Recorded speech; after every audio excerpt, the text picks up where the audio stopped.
Welcome to the Recruitment Hackers Podcast, a show about innovations, technology, and leaders in the recruitment industry. Brought to you by TalkPush, the leading recruitment automation platform. Hello, everybody, and welcome back to the Recruitment Hackers Podcast with Max as your host. And today on the program, I'm delighted to be welcoming June Abo, who is Vice President for Talent Acquisition at Transcom, based in the Philippines.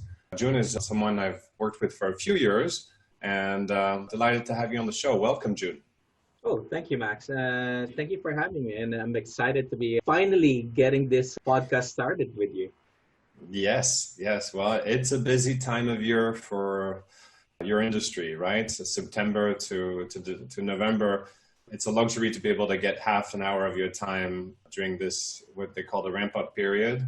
Yeah. 2020 is supposed to be the end of the world for a lot of people in recruitment, but it seems that for your industry at least, things are holding up pretty well. Yeah, more than pretty well, because like what you've said, usually September to December is our busy season. That's where we see a bulk of our hiring. Coming into 2020 with all of the things that's going on, we thought that it's time for us to relax and slow down. And lo and behold, the demand has been greater than what we've seen in the past. So it's a busy time for us, even busier than last year. 2020 is bigger than 2019. Yeah. Year over year. Oh, yeah. Yeah, that's amazing. There are a few, I've heard this from other players as well in the space, that first, to do customer care it's harder to hire in the US, and so some of the work is going abroad. But you were giving me another perspective, and we were speaking earlier, saying that from your end, the supply is bigger. There's a bigger supply of talent than before, which got unlocked because of this year's event. Tell us a little bit about that. Yeah, so traditionally, we would normally tap from three types of profile: the starters, the shifters, and the adapters. Starters are the ones that's fresh out of school. The adapters are those coming from different types of industries. And then, of course, you have the shifters who are coming from other BPOs, moving from shifting to one BPO to the other. What we've seen this year is that because of the virus, it impacted a lot of the industries. We are tapping more and more adapters and more starters. We've actually partnered with local governments in order to provide career fairs and employment to returning overseas Filipino workers. So you're probably aware that the Filipinos are one of the most robust when it comes to working outside of the Philippines. You'd find Filipinos almost anywhere in other parts of the globe. With the virus going on, a lot of those overseas Filipino workers are going back to the Philippines. And we're the ones now partnering with the government to ensure that the work is offered to them. So it's a sort of a reverse brain drain. The ones who left before are now coming back. Yeah, and I guess you know, back in 2019, you were investing a lot in the employee experience, and you built that beautiful Transcom cafe and a nice welcoming experience for employees. And this has, the expertise of building a good experience remains true and applicable whether you're doing it from a virtual work or an actual physical work office, and giving you an edge, an employer that gives a career option for people who want to stay at home, and an edge compared to traditional businesses that may be a little bit more stuck in the old ways. Oh, yeah. The candidate experience for us is always going to be key, especially in this market. When we were first designing our virtual recruitment process, we thought that technology can be the silver bullet that fixes everything. So we partnered with a company that provided us a chatbot, but it was vanilla flavored in terms of responses, very robotic. It didn't provide the customization that we need that would make us unique. So when we look at the candidate experience, we had a lot of detractors coming out of that recruitment funnel. Yeah. So we ask ourselves, the first question that we often ask ourselves when we're looking at the recruitment technology is, what would it feel if we're the ones ourselves going through this and taking and using this technology if we were the candidates? What's the candidate experience going to be like? If we're not happy with our own experience leveraging that technology, then we're not going to be using it. Yeah, yeah. It's one of the most painful exercises that anybody has to go through, which is applying for a job at your own company. And it's so painful, nobody wants to do it. And so we keep postponing. And I think that's universally true. I've started using it as a sales technique by asking our sales team to apply for a job at every company and then record the experience and send it to the TA director for them to check out, see how long it takes to apply at your company. But I guess in an organization your size, you have to do those internal audits on a regular basis. Oh yeah. I think one of the good things that we put in place as well is we have a candidate NPS tracking mechanism embedded in our recruitment process. This is a way for us to measure how many promoters and detractors and passive candidates we have based on their experience going through our recruitment process. All right. I've always found that the ultimate metric, of course, is whether they're going to stick around, whether they're going to take the job and stick around. That it's hard to get a clean read on candidates because they all want the job. So they usually say nice things, even if the experience is subpar. So we always get like super positive data, but I take it with a grain of salt.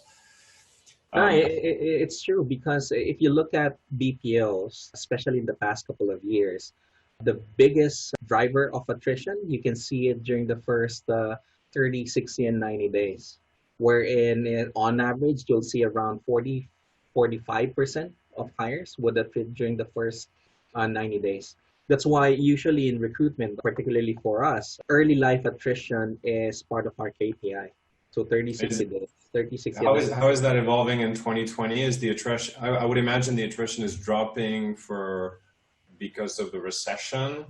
But I would also imagine that perhaps because you're dealing with a much broader talent pool and a lot of, as you call them, starters, people who are new to the industry, they may not have the same, they're not battle tested. So maybe more likely to drop out and realize this isn't for me. Yeah, that's exactly that. It's a mixed bag.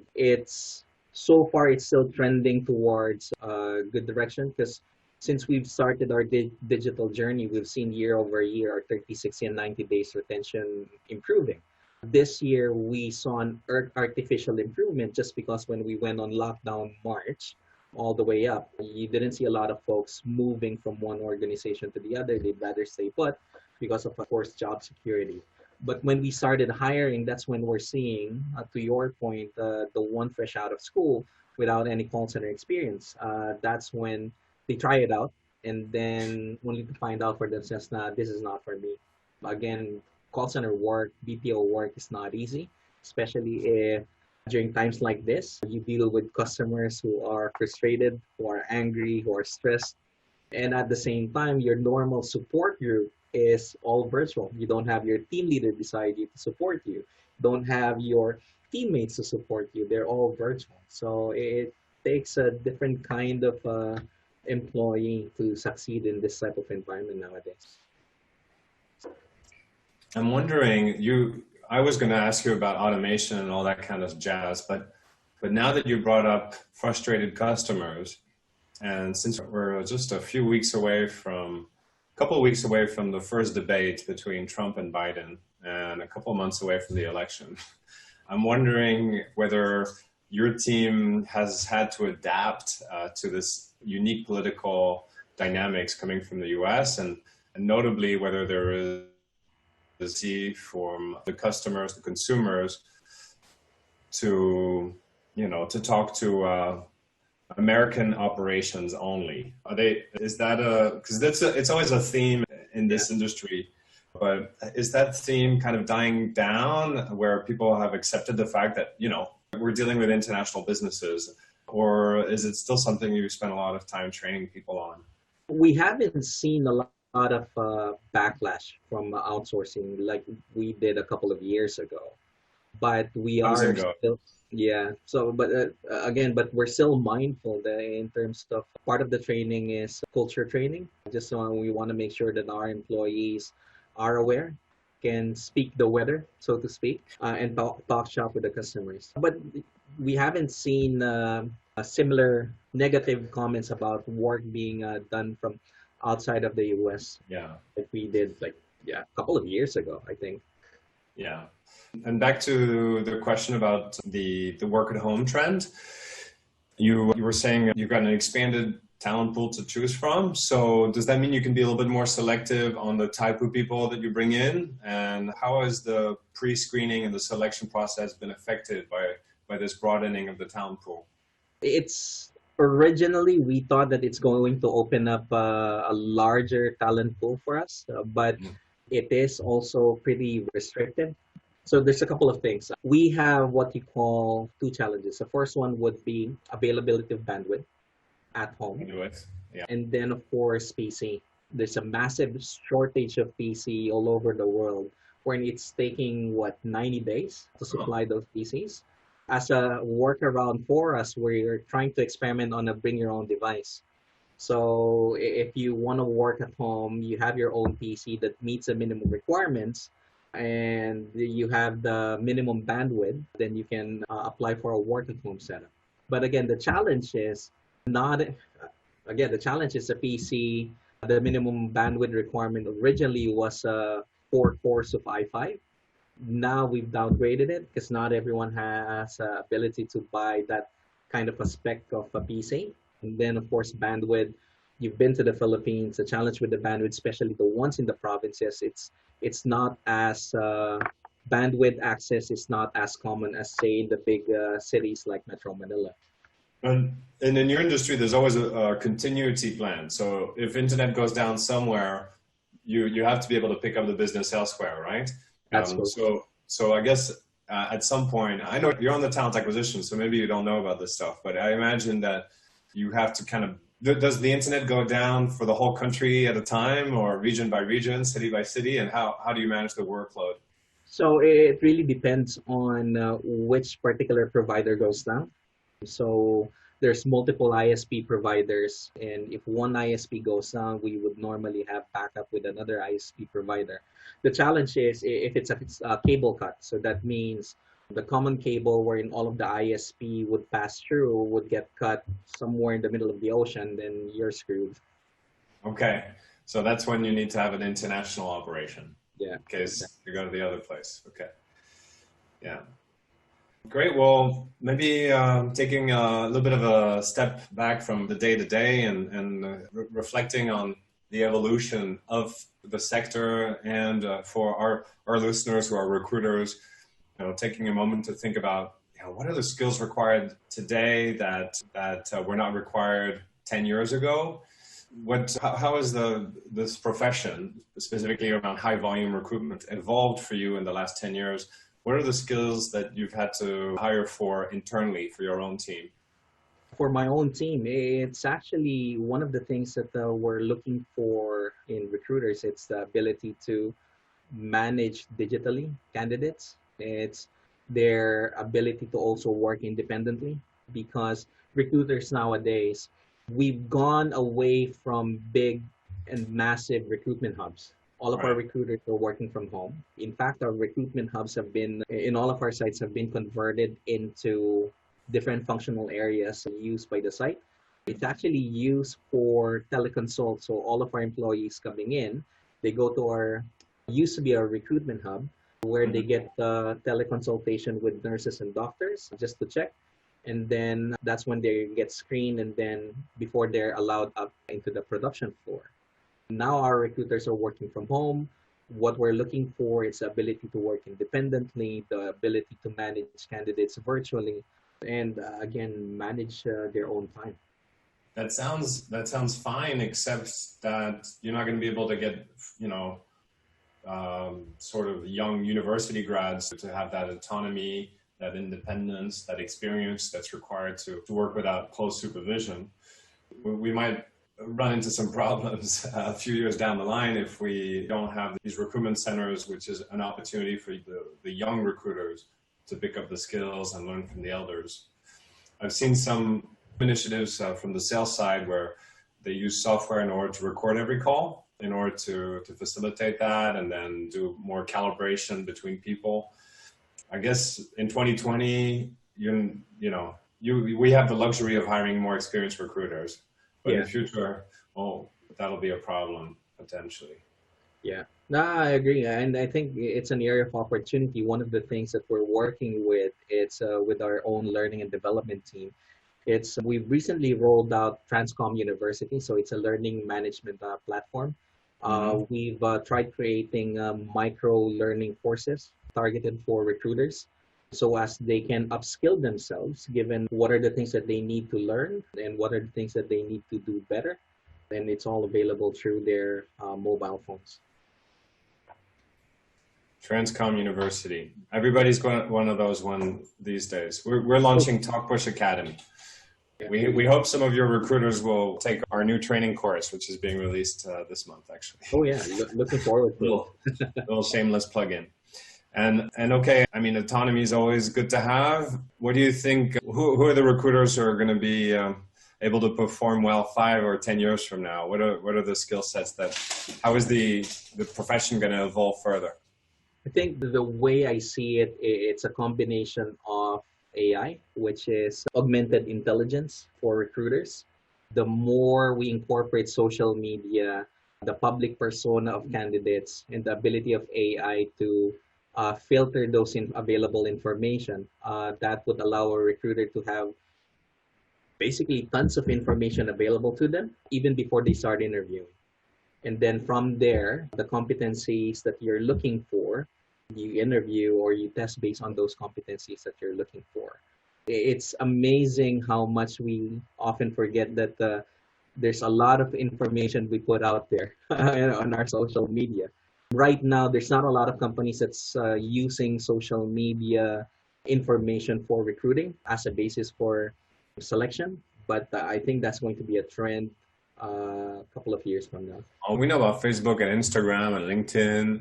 Are you looking for people's profiles elsewhere? Are you going to their TikTok pages? As long as TikTok's no longer banned in the US. Oh, I thought they had a local TikTok and a Chinese TikTok. Yeah. Okay.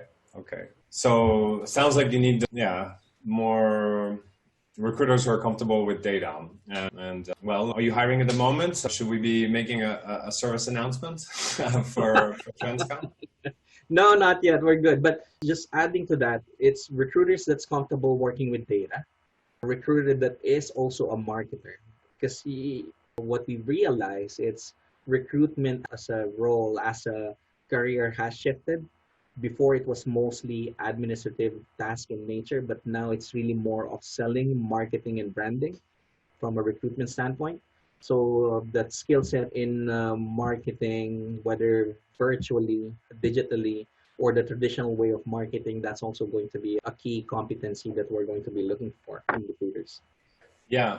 On one hand, it's costing less money to gather leads than before. Yeah. But it does require more expertise in a way, because it used to be you just bought a few ads on a job board, and that was the extent of the advertising and marketing expertise that was required. Now, are you training your team on aspects like how to buy ads on Facebook and things like that? Is that part of the onboarding? Yeah, so part of the things that we put in place is we have our own, within recruitment, we have our own digital marketing team. So we have a team that manages all the ad buying on Facebook and social media and on Google. We have our own branding team that creates all of those contents and videos that's really meant for talent acquisition. And they partner with our own communications and employee branding team. Yeah, so it's like a digital agency within Transcom. That's exactly it. It sounds expensive and sounds incredibly expensive. How did you get them to agree to that investment? Well, look at it. When I first joined Transcom in 2015, and we were doing the traditional way of recruiting, I had around 119 recruiters in Manila, in Bacolod, and Iloilo. And I was recruiting on average probably around 500, 600 per month. Fast forward to now, my total headcount is around 52. So I've reduced significantly my headcount, focus on specialized skill sets, and then expanded our sourcing capability because it's all about sourcing, right? The more candidates, the more quality candidates that you can bring in at the top of the funnel, the more candidates that you're able to then onboard. So I initially presented my business case, and it's a good thing that our regional CEO, Mark Linsell, is a big believer of the digital transformation. He saw the need for us to pivot from the traditional way of recruiting to the more digital and advanced way of recruiting. So he fully supported it, and in a span of 3 years, we started moving and hiring based on the desired skill set. So when the virus hit and the lockdown affected the Philippines in March, we were one of the few companies that was really already 100% digitally ready to do recruiting. You said you were a few years back at 500 hires a month. Is the number roughly the same? So you're able to do same volume with half the team? No, it's increased. Right now, I'm doing around 650 to 700 on average. Okay, so we're talking about like a 30% increase in output with more than 50% reduction in headcount. Yep. So yeah, sounds like your CEO should be happy with that, and that does justify some investments into the digital factory we talked about. Congratulations, and thank you for sharing those numbers with our audience and sharing your story. Where can people get a hold of you? I believe you've got a very cool nickname you found for yourself.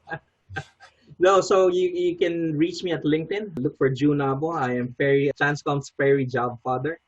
Yeah, so link in with me and be more than happy to interact with you there. Awesome. Thank you, June, and thank you for your time. I wish you a strong end of 2020 and talk to you soon. Thank you, Max. Thank you for the partnership. That was June Abo for Transcom, sharing some trade secrets on how he has turned his talent acquisition team into experts in social media sourcing. Hope you enjoyed it. If you'd like to see more content like this and you like interviews from the high volume recruitment space, please subscribe now and share with your friends. Until next time.